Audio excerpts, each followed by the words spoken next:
As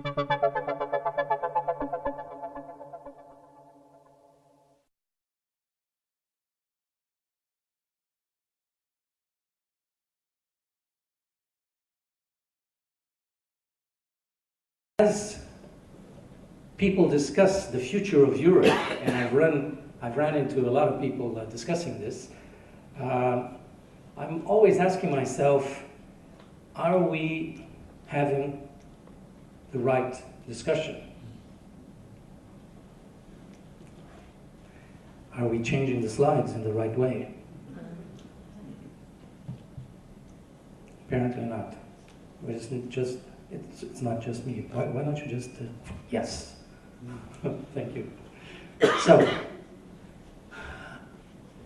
I hear people talking about, do we want more Europe or less Europe?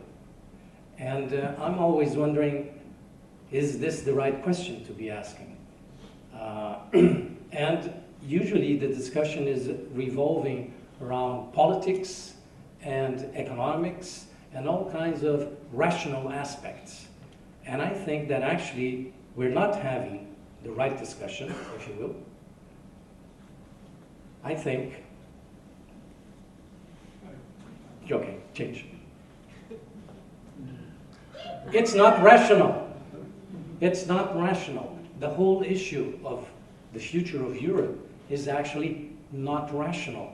And we're making a mistake of treating it as a solely rational issue, because it also involves values and emotions besides the rational aspect.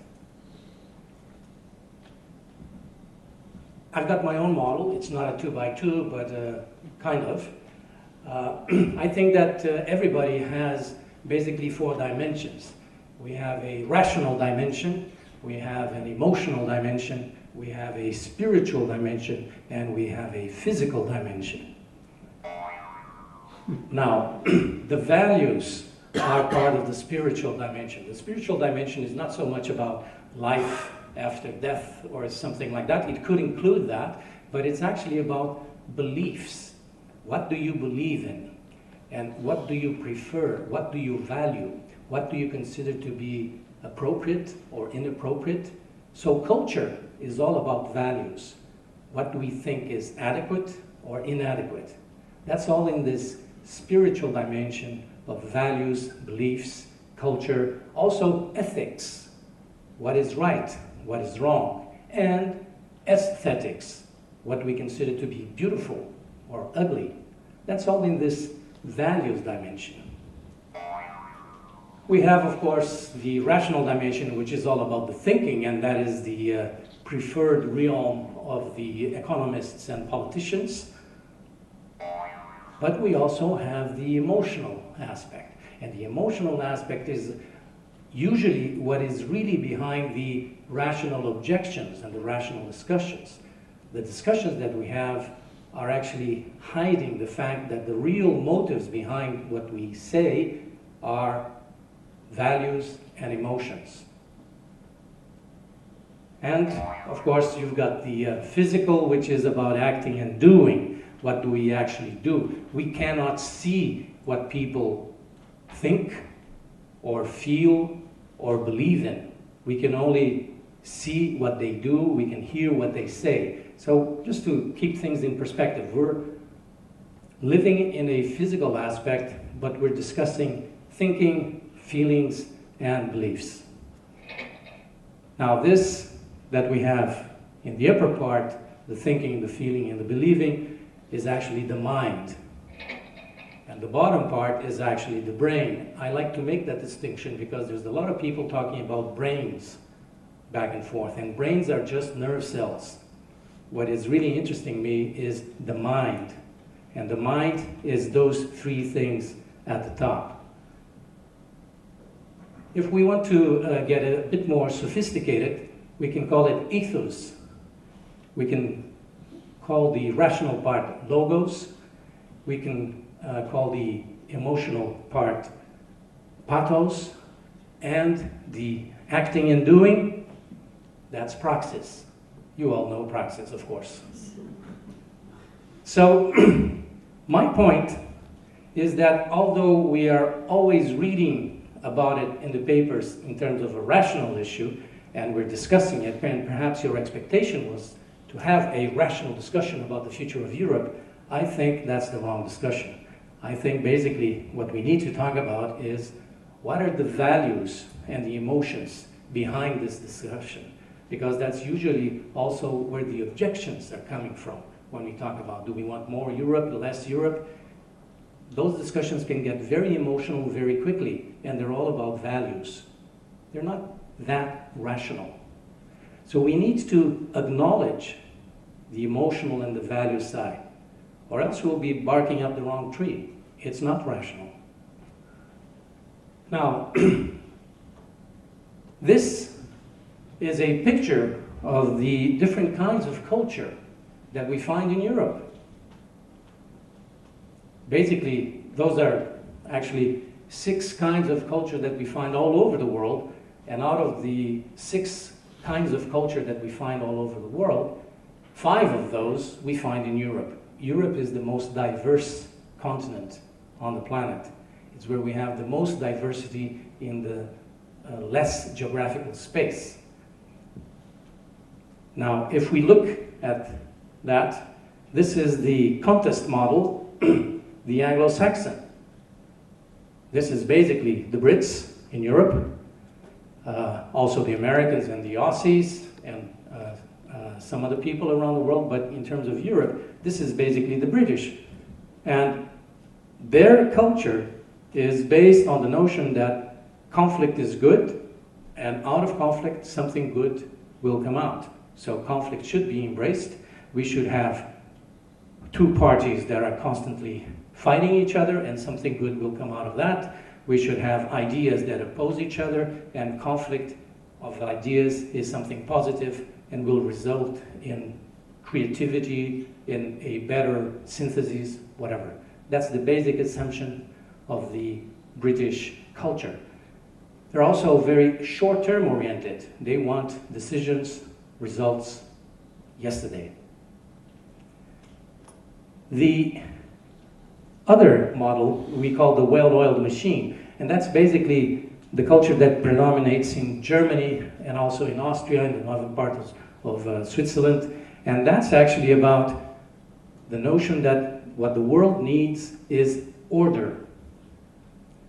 The world is chaotic, we need to organize it, and that's the overriding value for the German culture. Now, I know that I'm oversimplifying, but I only have 10 minutes out of the 15, right? So after the break, we can go deeper into it. Now, my point is, when we start having discussions about Europe, what happens? The Brits, they want something yesterday. They want something quick, and they want action. The Germans, they want a new structure. They want a new plan. They want to organize things. They're not worried about the short term. They're worried about the long term, and what is the structure that we need that will work in the long term. So no wonder they have a hard time understanding each other. The network on the far side is typical of the Dutch and the Scandinavian models.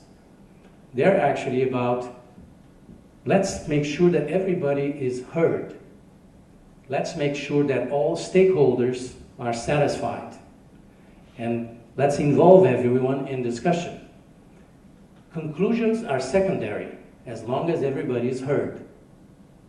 So no wonder that in Europe, often the Dutch and different Scandinavian countries take a leadership role, because it's all about an endless discussion with no conclusion. Which, of course, irritates deeply the Brits, because they want a conclusion. They don't want a discussion. They want a quick conclusion. And the Germans, of course, are upset about the chaos. They want order. Let's get this discussion organized. And once we have it organized, everybody just follows the rules, and that's fine. Now, the pyramid of people is basically the cultures you find in most of Latin America, Africa, but you find them also in Portugal and Greece. Very different culture, very different from the other 3. So no wonder, of course, Portugal and Greece are in economic trouble, And no wonder, of course, that when you have discussions about what should be done over there, they have a completely different idea of the kind of solution that should be in place. The Asian, the traditional family on the other side, is actually the only model that we don't find in Europe. So let's skip that. The fifth here is Belgium, France, Spain, Italy, and Poland. And that's a very confusing culture model because there's a lot of respect for authority, but there's also a lot of individual opinion. So that means that there's a lot of constant discussion all the time. Although there's respect for authority, the minute the authority leaves the room, it becomes very chaotic very quickly. Yeah. Now, when we have all these discussions in Europe, of course, we have very different visions. The mistake we're making is we're not talking about this. We're only talking about politics and economics. That will get us nowhere. We need to start discussing this. That may get us somewhere. We need to acknowledge what are our differences in terms of values and emotions. Then we can understand what do we have in common, and then we can build something new. We can build a new Europe. It's not about going back, it's about going forward. But we need to acknowledge the difference before we can go forward. So, the thing is, where you are is not who you are. Culture is all about identity, and the issue that people have with do we want more Europe or less Europe is people are used to link their identity with the place they were brought up in. But in the future, this is changing. We live in an interconnected world. It's less about geography and more about your values. What do you stand for? It used to be that our identity was linked to the flags, to the coins, all this discussion about the euro. People's identity is linked to the kind of coins that they have in their pockets, which is kind of crazy, yeah? But people are kind of crazy. It's the emotional part. It's not about economic policy. It's about your sense of self and how much it's linked to the coins in your pocket. But we can do this. We have genetic engineering. We have geoengineering. Why not culture engineering? Why not start discussing what kind of culture or cultures do we want in Europe? Because it's all about values and emotions, and we need to replace the notion of national identity with European identity. But what the hell is that? Huh? Is this it? These are 93 different cultural communities in Europe. It's not about 27 members. It's actually about 93 at last count. But the thing is, European identity is not about turning all this into a single culture. That's not going to happen, and we shouldn't be striving for it. It's about recognizing this maximum diversity, keeping culture different, while at the same time we can have a single currency, a single tax policy, a single pension scheme, but maintaining the 93 different cultures. That's what we need to discuss. So, can we strengthen local identity instead of talking about a single cultural Europe? Strengthen local identity, 93 different Europes from a cultural perspective, but at the same time have a single tax policy, a single pension plan, a single currency. And so what do we need to do? We need to keep debating. That's why we're here, to have discussions, but not only about the rational aspect, also about the values and the emotions. We need to educate people, because not a lot of people are actually having these kinds of discussions. We need to have 1 million discussions like this. And we need to focus on that left side, the values and the emotions, and the rational aspect also, but don't try to make it only rational, because that will not work. So, discuss the 93 different Europes. The 5 models actually can help us to understand those 93 different communities. And then we can have a Europe with one currency, one fiscal policy, and one pension plan. But let's acknowledge that it's not just rational. Thank you.